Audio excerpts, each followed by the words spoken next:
그런 이야기 들은 적 전혀 없습니다.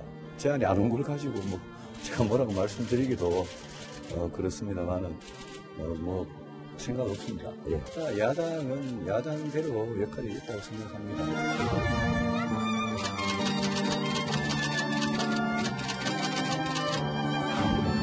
유승민, 심상정 입각설 그분들에게는 오히려 굉장히 모욕적일 수 있습니다. 연정이나 공동정부 구성을 위한 협상 속에서 진행되면 몰라도 경쟁했던 유승민 후보 같은 분에게 좀 장관 한다 이런 것은 사실 제가 알기로는 청와대에서 검토된 바 없는 것으로 알고 있습니다.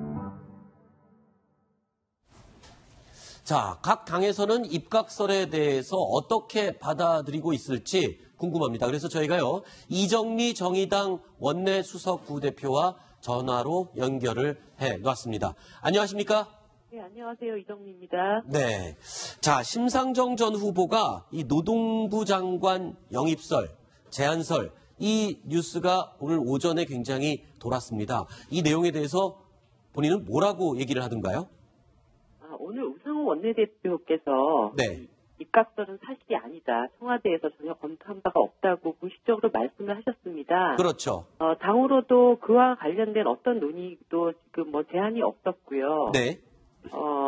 문재인 정부와의 어떤 연정이나 공동정부에 대한 논의가 네. 진행되면 몰라도 개별적으로 입각 문제를 논의할 것이 아니다라는 우상호 원내대표의 말씀처럼 네.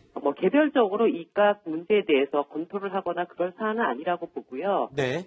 그런 논의는 지금 당 안에서는 전혀 공식적으로 제한이 된 바가 없기 때문에 논의를 할 수 있는 상황도 아니라고 봅니다. 그렇군요. 네. 그러면 이 가정을 여쭤봐서 죄송합니다만 심상정 전 후보 입장에서는 입각 제안이 들어와도 아예 생각이 없다 이런 입장이신 거죠? 그러니까 개별적인 입각 제안이라는 것은 온당하지가 않고요. 네. 그러니까 이 당과 당 사이에서 공동정부를 어떻게 구성할 것인지, 연정을 어떻게 할 것인지, 네. 이런 논의가 되는 속에서 네. 입각 문제가 얘기되는 것이 이렇게 합당한 순서라고 보고요. 네. 그것은 우상호 원내대표도 그렇게 말씀을 하신 바가 있습니다. 네. 네.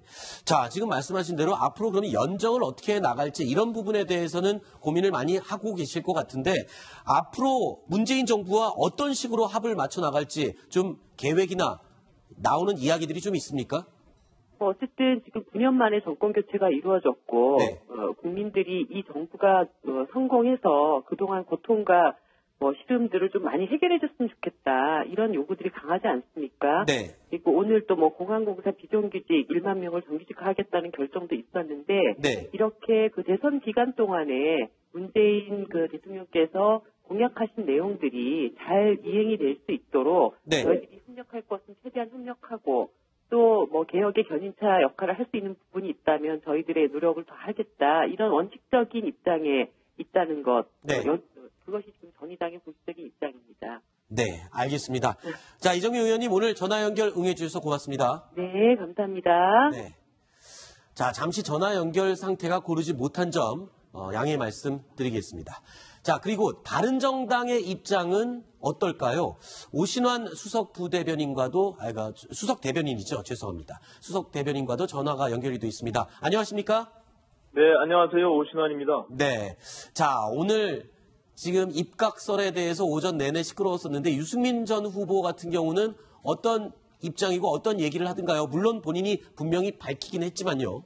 네, 그렇습니다. 유승민 의원 본인 스스로가 그 부분에 대해서 이미 언론에 언급을 했고요. 네. 그런 제안을 받은 바도 없고 네. 또 정부로부터 그런 입각 제안을 받는다 손 치더라도 네. 예, 그것은 생각이 없다라고 분명히 언급한 바가 있습니다. 네. 그리고 오늘 선대위의 전 대변인인 지상욱 의원을 통해서 네네. 예, 공식 입장을 또 발표를 했고요. 네. 네. 자, 그리고 유승민 전 후보가 대선 후보들 가운데는 유일하게 문재인 대통령 취임 행사에 참석을 했지 않습니까? 이거는 당 차원의 논의가 있었나요? 아니면 본인이 직접 결정을 해서 참석을 한 건가요? 유승민 후보 본인의 뜻이 먼저 당연히 그거는 참석을 하는 것이 옳다라고 판단을 하신 것 같고요. 그리고 당에서도 많은 의원들이 또 지도부가 참석을 했는데 저희가 어찌 보면 이것이 당연한 어떤 행위이고 과거에 후보의 입장에서는 취임식에 참석한 경험이 없다고 하더라고요. 네. 그런 측면에서 보면은 우리가 바른정당이 새로운 어떤 길을 가고자 하는 그런 바른정치의 입장에서 보면 치열하게 경쟁은 하되 경쟁 이후의 패배는 인정을 하고 또 네. 승자를 축하하는 것은 너무나 당연한 도리라고 봅니다. 그런 네. 점에서 저는 유승민 의원께서 네네. 좋은 결정과 판단을 했다 이렇게 보고 있습니다. 네. 자, 그런데 이 탈당파 의원들 자유한국당의 입당이 오늘 확정이 됐습니다. 당내 분위기는 네. 어떤가요? 뭐 다시 돌아올 걸로 기대를 하는 마음들은 없으셨는지요? 예, 뭐 돌아올 거라고 기대를 한 적은 없고요. 네. 예, 다만 이제 뭐 탈당을 했던 그분들도 나름의 상황이나 고심 속에서 어려운 결단을 했다고 보고 뭐 제가 오늘 논평을 내긴 했으나 잘 살길 바라고 네. 또 우리는 또 우리 나름대로의 새로운 보수의 길을 가고자 하는 그 입장을 밝힌 바가 있습니다. 네. 자유한국당이 여전히 뭐 어떤 혁신을 통해서 새로운 모습으로 변모하지 않으면 저희가 볼 때는 자유한국당은 여전히 낡고 부패한 네. 그런 보수라고 평가할 수 있기 때문에 이제는 그런 측면에서 13명의 의원들이 처음에 가졌던 분당과 우리 바른정당의 창당 정신 그런 어떤 개혁 보수의 의지가 있다면 자유한국당에 돌아가서 그런 역할들을 하기를 바라는 마음입니다. 네. 알겠습니다. 자, 오신환 의원님 오늘 전화 연결 응해 주셔서 고맙습니다. 네네, 고맙습니다. 네. 자, 오늘 지금 사실은 이 바른정당과 국민의당 합당 얘기도 흘러나왔는데요. 국민의당에서 먼저 이야기를 꺼냈습니다. 어떤 이야기였는지 화면으로 보시죠. 우리 당은 40명 인원을 가지고 있는데 다른 정당과의 통합을 적극 검토해야 된다. 60석 정도면 국회 내에서도 캐스팅보트 역할을 할 수 있고 빨리 이루어져서 8월 말 이전에 통합전당대회를 열 수도 있는 것이고 그게 쉽게 우리 마음대로 되나요? 그게 이루어질지는 잘 모르겠다는 거죠. 네, 합당 이야기를 지금 원내대표가 먼저 얘기를 꺼냈습니다. 길진균 차장. 자, 원내대표가 저렇게 얘기를 할 정도면 이게 당의 입장이라고 봐야 되는 거 아닙니까? 또 안철수 전 후보의 입장은 어떤가요?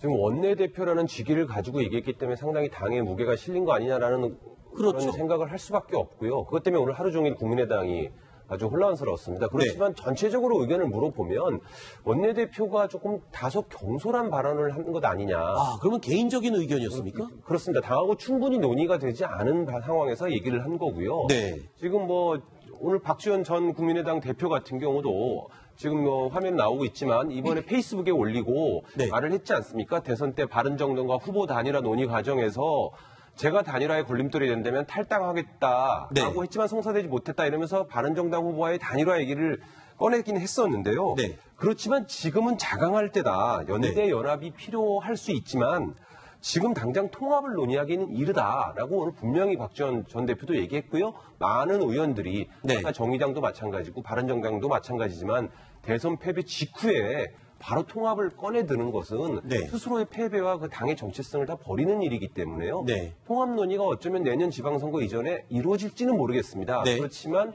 지금은 시기와 그 형식 모두 다 적절하지 않았다고들 얘기하고 있습니다. 자, 지금 시기가 적절하지 않은 시기에 이렇게 이 합당 얘기가 나온 걸 보면 국민의당 입장에서는 사실 이번 대선에서 생각했던 것만큼 국민들의 지지율이 나오지 않았고 그렇기 때문에 좀 마음이 급해진 게 아닌가 그런 생각도 들거든요.